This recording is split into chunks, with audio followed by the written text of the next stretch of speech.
Hello, everyone. Thank you so much for joining me again this week. Apologies to anyone who tried to join us last week. We had some exciting technical difficulties that prevented us from going ahead, but we're hopeful that now, as we head into the peak of the season, we're going to avoid that going forward. It's just me this week. My colleague James, who was planning to join me, has been caught unwell. So please forgive me if there are any awkward pauses as I fill up on a glass of water, because it's going to be an awful lot of listening to me today, I'm afraid. For those of you who have not attended one of these before, my name is Matt. I look after our research here at UniAdmissions, and that means that everything I'm going to present you with over the next few minutes, this is all about our process of making sure that everything is backed up by data and by evidence, so to make sure that everything we recommend is something we're confident is the real deal, if that makes sense. If you have any questions, please drop them into the Q&A box. I will go through a few of those towards the end of this hour, and hopefully we'll be able to answer most of those. But if you drop those in now, it also means I can avoid any questions that are being tackled in the slides anyway. Next week, we're going to be talking about choosing a college at Oxford or Cambridge, which I think is one of the areas that students often feel the least confident and the least well informed about. And so if you're thinking about Oxbridge but are uncertain about that aspect of it, then I really recommend coming on next week to hear more about that. Today, however, we're going to be talking about personal statements. I've chopped this up into three broad categories. We've been talking a little bit about why there are personal statements at all, how to write a good one, and we'll be working through a set of examples that I've prepared as well. So without further ado, why do personal statements exist? So the simple answer here is that personal statements go alongside changes in the way that UK universities work. So in the 1990s, decisions were made to increase the number of people attending university, but this did make it harder for universities to tell the difference between otherwise equally qualified applicants. If we're thinking particularly of subjects such as medicine, the university might be looking at 3, 4, 5, maybe even 10 students applying for each place, and yet have very little evidence to determine which ones are better or worse, because they might all have the same or extremely similar grades at A level. If you imagine yourself in the place of the university, then they need something to help them make decisions about which students to admit. And this is where the personal statement comes in. It allows you to show your passion and your enthusiasm for the subject, as well as making the application process a lot more human rather than based purely on the numbers. Now, writing a personal statement is very difficult, and there are a number of reasons for this. It's very unlikely that you've written anything like it before, and writing about oneself is always an uncomfortable experience. Very few people enjoy it, and so the personal statement is a difficult thing to do. Writing about yourself always feels uncomfortable, particularly with the personal statement, because the main thing you're trying to convince people is that you're really good and smart, and showing off like that isn't always a very comfortable experience. The other thing is that you don't have very much space to work with in your personal statement. A personal statement is quite short, only a page, and so you may feel that you're not able to get everything in about yourself, or that you don't have anywhere near enough to put into the personal statement. It goes both ways. You very rarely find someone who feels like everything is, the personal statement is the perfect length for them. Sorry about that, long day. The last point here is that the personal statement is a piece of implicit writing rather than an explicit piece of writing. You don't begin the personal statement by saying, I am fantastic and clever, and these are the reasons why. What you have to do is show how fantastic and clever you are through the quality of your argument, of your writing. You can't just say, I love history. You have to show that you love history. And that makes it a little difficult as a process. So the way I like to think of this, therefore, is that the personal statement is kind of like a piece of poetry. You only have 4,000 characters to play around with, including spaces and punctuation. So that gives you roughly one side of A4 or one page of a Word document, if that's where you're drafting it. There are certain things you're definitely going to have to cover to create a good personal statement. And that's a limitation as well. And there are many, many things that you see in lots and lots of personal statements. We'll touch on, sorry, in a moment, some of the sort of most recurrent topics in personal statements when we come to look at the examples. And I think this rounds off the most important point here, which is they are so much harder to write than they look. It might look as though it will be easy and it'll only take you 10 or 20 minutes, but there's a lot more to it than that. So how do you do it? Writing a great personal statement. You broadly speaking want to address it in a few different parts. You want to have an introduction. This needn't be very long. If you're uncomfortable with the introduction, I recommend writing it last. But it really is just a way to introduce the reader into why you should be getting in, and to perhaps tell a little anecdote about your passion for the subject. You then want to demonstrate your academic ability. So this means that the largest part of the statement should be you demonstrating your interest in the subject, talking about the books you have read, the ideas you've encountered, your analysis of them, what you're interested in studying further at university, really showing rather than telling what it is that you have to offer the university in terms of your skills and enthusiasm. From there, you can then go on to talk, and I'd recommend doing this fairly briefly, about extracurricular and supercurricular activities. By extracurricular, basically, I mean sport and drama and things that aren't directly related to the subject, whereas supercurricular are those things that you do directly related to the subject on top of the school syllabus. So that's where things like the EPQ or an independent research you've done, if you're applying to study English, perhaps you've written a novel, that's where all of those things would come in, whereas the things that are relevant but not things that are pushed upon you by the school. And then finally, you want to have some kind of conclusion. Again, this can be very brief. You don't want to put too much emphasis on how smart and clever you are. You want to show it rather than tell. And so this can also be a little bit of a challenge. But we'll look at some good and bad conclusions in a moment. So in terms of the balance of the statement, I recommend keeping your introduction and your conclusion pretty short. They should be, this framework suggests they should be at the most about 20% of the statement, and I think that's about right, perhaps even a little high. Whereas the academic content that you're bringing to bear should be at least half, probably more. And of course, you can shrink or expand the extracurriculars depending on how much you have to talk about there. If all you have is a piano exam from 5 years ago, probably don't worry too much about trying to fill space with that.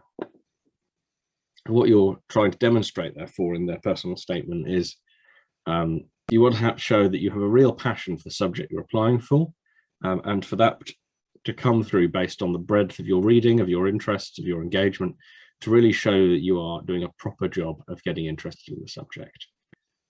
You then want to be introducing different books and ideas than other people who are applying are using.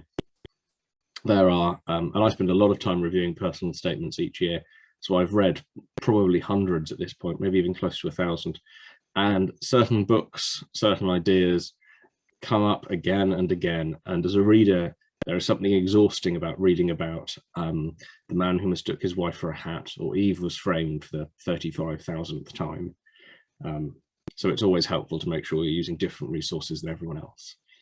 You want to communicate all of that in some nice, clear, easy to understand writing.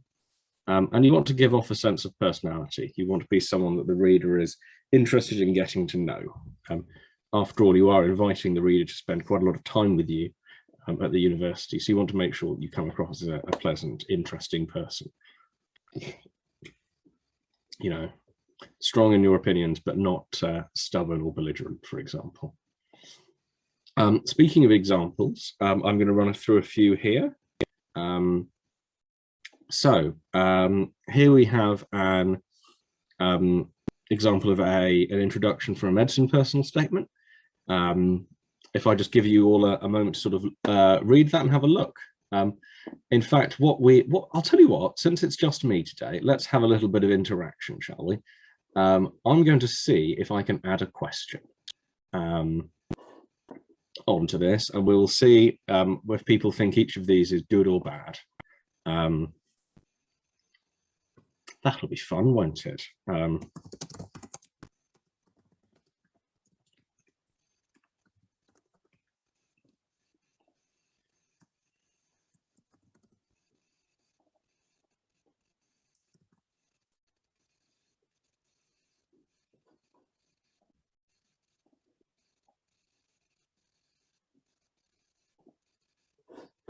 Right then, let's see if that'll work, shall we? Oh, this is more complicated than I thought. 1 second.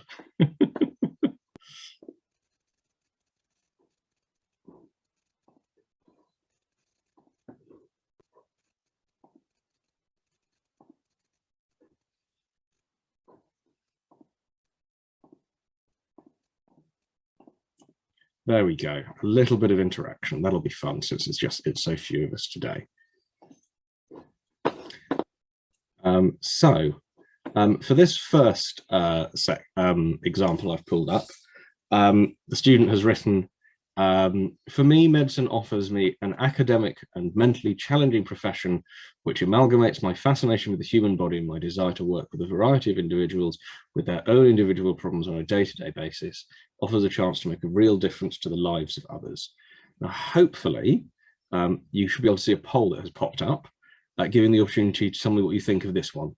To keep it simple, we'll go for good and bad on this first statement. So please let me know what you think.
Fab. So we've had about 20 responses there, so we'll go on the basis of those. I'm not especially fond of this one.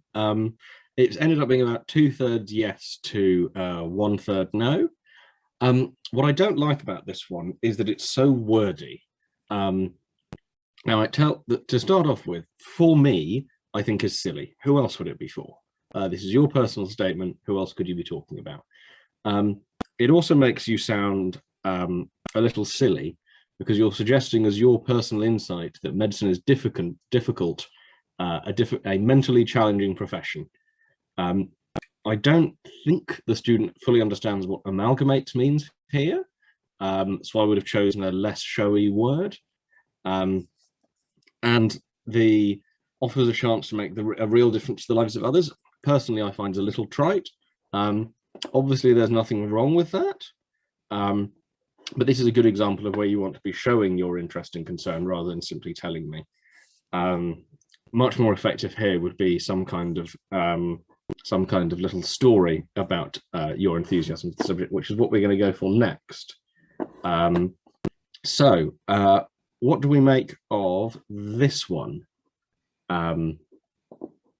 Let's see if I can get this to work again. Well, let me do it blank again. No, this is the fun of me not having rehearsed the polls. But yes, what kind of feelings do we have about this one? This one, I personally, to give it away.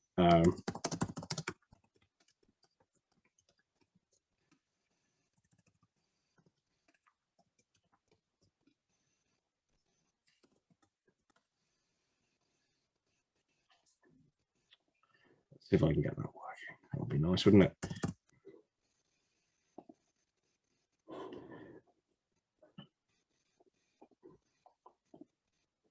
Aha, there we go. So the question then is, do you prefer this one?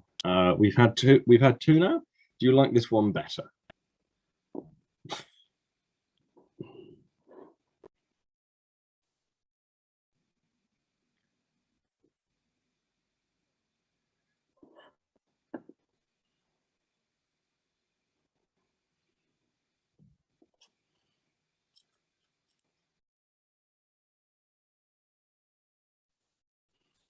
So it's much closer together on this one. I personally like this because it tells us why the person is interested in medicine in a very direct, quite visceral sort of way. We're not being told that they're interested in medicine, we're being shown what has happened to them that has motivated this interest. Obviously, you would need to go on to develop this further in the subsequent paragraphs, but I much prefer this kind of storytelling over simply saying that you want to help people. As I say, you might find that this is a little too personal, a little too passionate. Obviously, people's tastes vary, but this works better for me at any rate. So on to our next example. Here we are.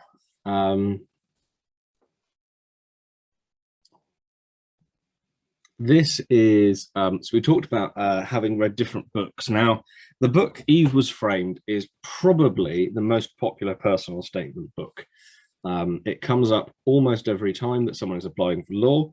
And to me, it is always a little bit of a bad sign. Not because it's a bad book, it's a very good book, but because so many people have read it, and the quality of the insights that people tend to come up with on the basis of having read this and Letters to a Law Student and a couple of the others, Why Law, there's the book by Bingham, I think. There's 3 or 4 books that you will see in perhaps half of personal statements for law. And for me, I find that a little bit dull. I prefer to see a bit more variety. So looking at this this one in more detail, the first sentence, I imagine this is by a male applicant. There's something a little bit naive and worrying about not having thought the idea that law might be affected by gender. It's fine, but I would want to see more development, perhaps a little bit more self-awareness than that. I would also be worried that the emphasis is on documentaries. Having spent 4 hours watching a couple of documentaries, I wouldn't call that a high enough quality of research to get into your personal statement. And it's always a danger that students get preoccupied by American law rather than English law when applying for law. There won't be any American law in what you're studying, so going on about your favorite opinions of the Supreme Court isn't normally a good idea. So on to the next example.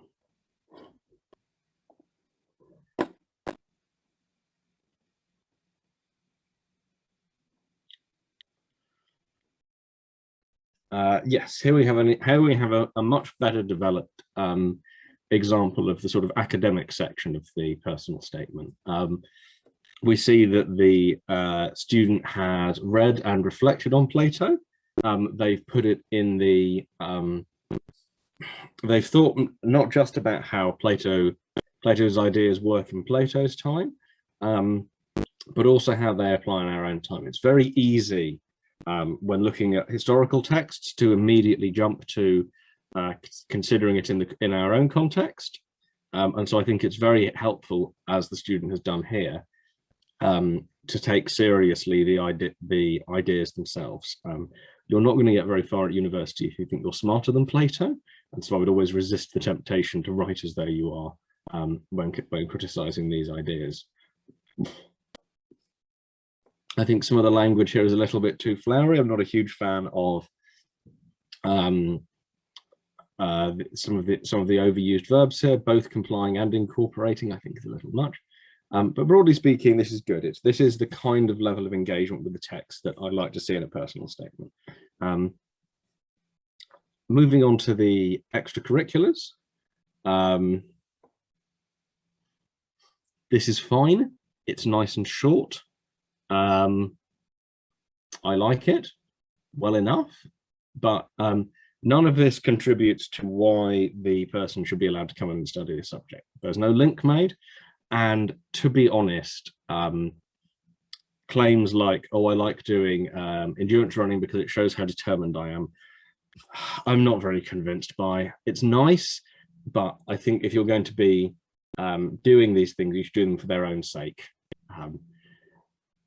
Being sporty is great, but it's not going to get you into Oxford. So I probably wouldn't have bothered including most of this, as I don't think it's very interesting. Nice as it is for the person. Much better, I think, is this this discussion of music, but then really tying it into the context of the subject they're interested in, which I think here is history.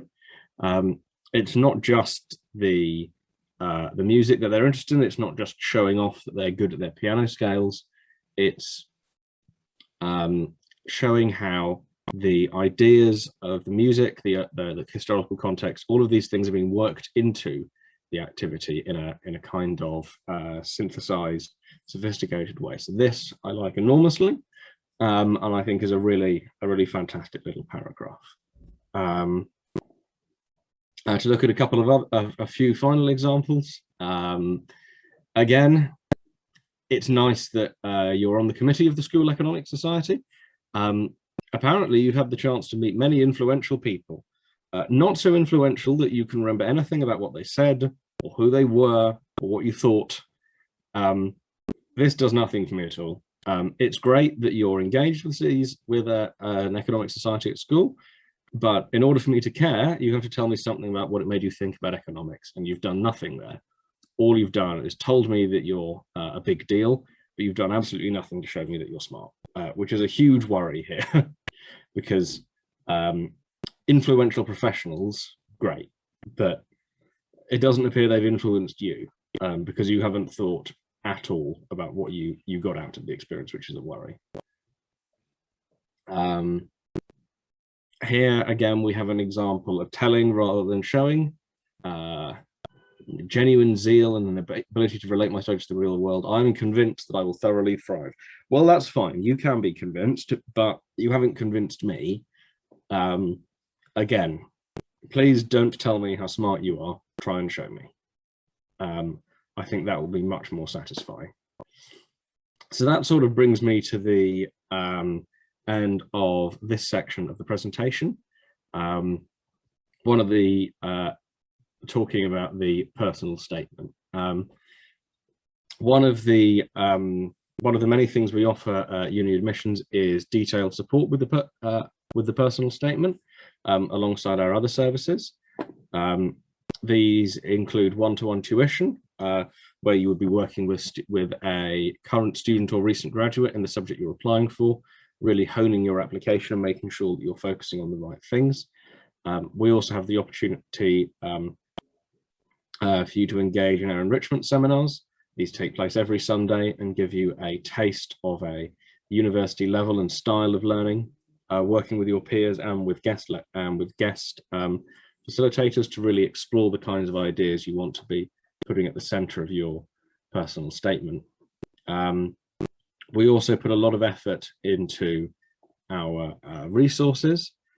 We have a library of almost 100 textbooks now, which target the various admissions tests for the various subjects at Oxford and Cambridge and for medicine, alongside our best-selling personal statement book, which includes over 100 example personal statements, along with critiques and ideas and strategies to write your own. It's a book that I very much enjoyed editing, as you can tell from the passages I pulled out from it today, and I think is a really valuable resource, particularly if you're not sure where to begin. The best place to begin, of course, would be our day courses. We have a personal statement day course coming up for those students who are working with us, and that will give you the opportunity to really focus in on the relevant parts of your experience of what you want to highlight in your personal statement, and making sure that you are able to come in with perhaps nothing and leave with very nearly a finished personal statement that you can take away and complete the editing process on. And I imagine, it hasn't been confirmed yet, but that I will be taking part in that and helping out with some of the guidance, as the personal statement is a particular area that I enjoy. We're also very proud that all of these strategies work. Our success rate in the last round of Oxford and Cambridge applications was around 3 times the national average, which we're particularly proud of, and does mean that more than half of our students were able to get in, which makes it much easier to recruit tutors when we're able to keep hold of so many of our students that way. But if you are concerned about cost, please do get in touch with us regardless. A huge number of our students work with us on a free or reduced price basis. We worked with 93 students last year on this basis, and are targeting 250 this year, with the aim of working with a student at a reduced or free price for every student who comes to us on a traditional basis next year. A target that seemed very far off when I wrote these, started writing these slides back in 2020, and all of a sudden I've realized is only 3 or 4 months away, so that's going to be fun. Equally fun is our podcast, which is hosted by our founder Rohan and Will, who leads our consulting team. I very much recommend that. You can find it wherever good podcasts are sold. And to speak to Will or to anyone else on the consulting team, I recommend booking a consultation with us. Hopefully, this helpful animation will show you how. And I'm going to answer a handful of questions, and then I will make a bid for freedom, because my voice is not going to stand up to doing too much longer. This is the great disadvantage of me being on my own this week, but I'm sure I'll be back mob-handed with assistance next week. So George has asked about applying for different subjects. He is applying for PPE and also for politics and economics. This is an instance where I wouldn't be too worried. If the subjects you're applying for are very close together, probably you don't need to do anything in particular, anything particularly special with your personal statement. If you're applying for, say, maths at one university and English at another, you're going to have a much harder time, and I wouldn't recommend you do that. What I would suggest you do in your situation, George, is focus your personal statement on your first choice university, which I imagine is Oxford, and the other universities that see your personal statement, they will figure out from context that you are going for Oxford, and they will take that into account in their assessment. It won't do you any harm, but remember that the universities have been doing this for 20 or 30 years, and you'll not be the first person who is applying for subjects with slightly different titles at slightly different universities.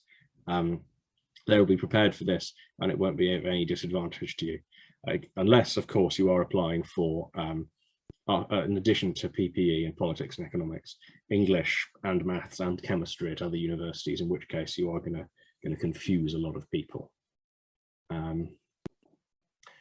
Yeah, Michelle asked about an introduction that talks about your personal interest in the course.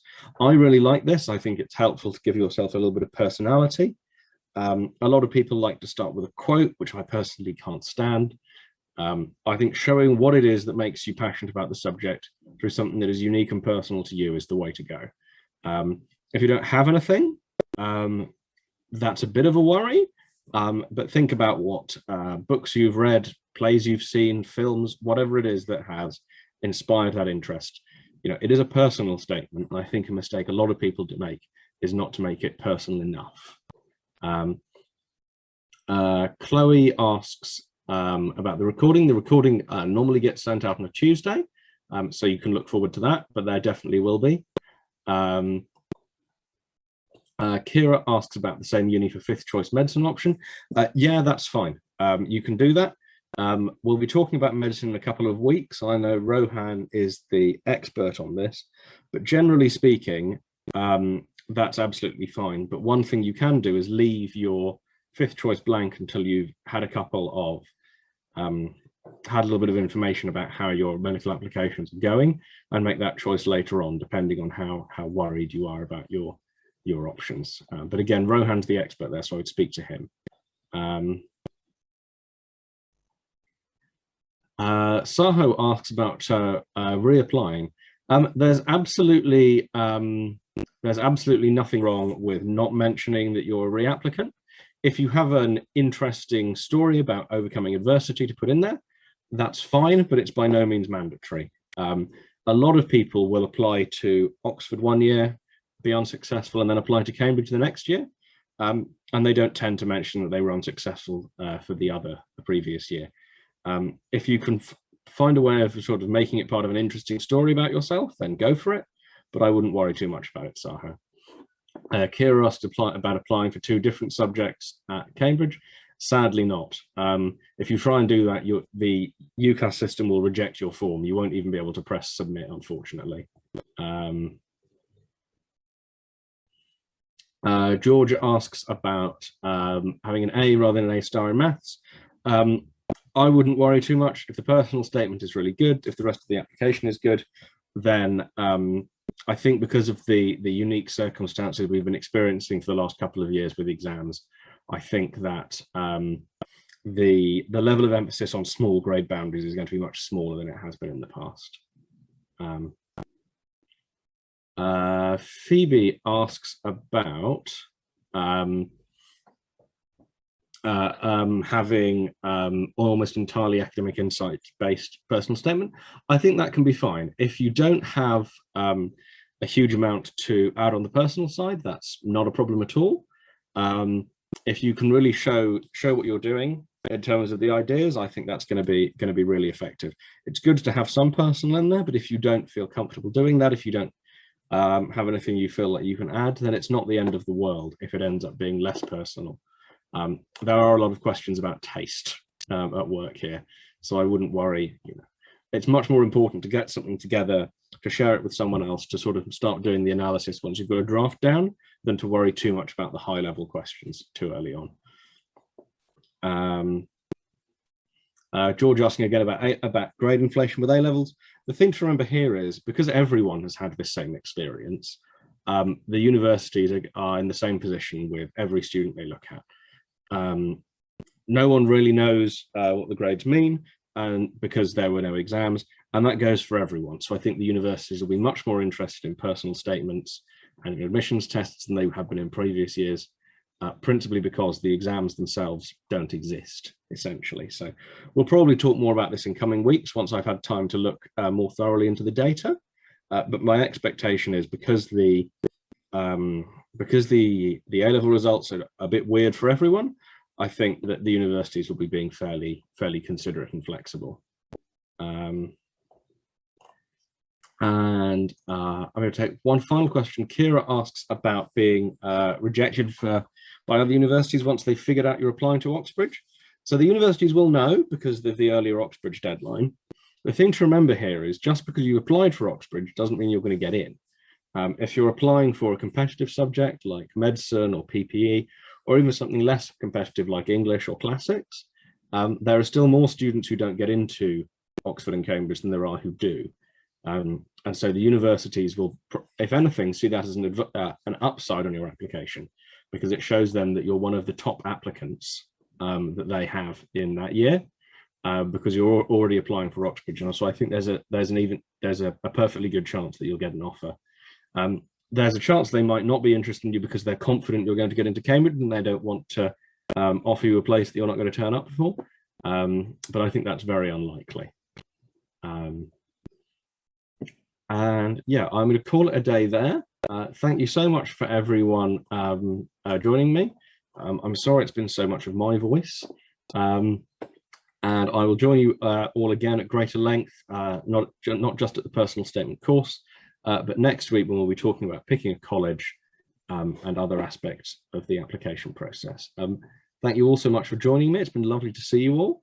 And I will have a slightly tidier, more fun, interactive version of this presentation in a couple of weeks, I'm sure, once I figured out the polls, because I thought that was fun, but it didn't work properly. Have a lovely weekend, everyone. Thank you very much.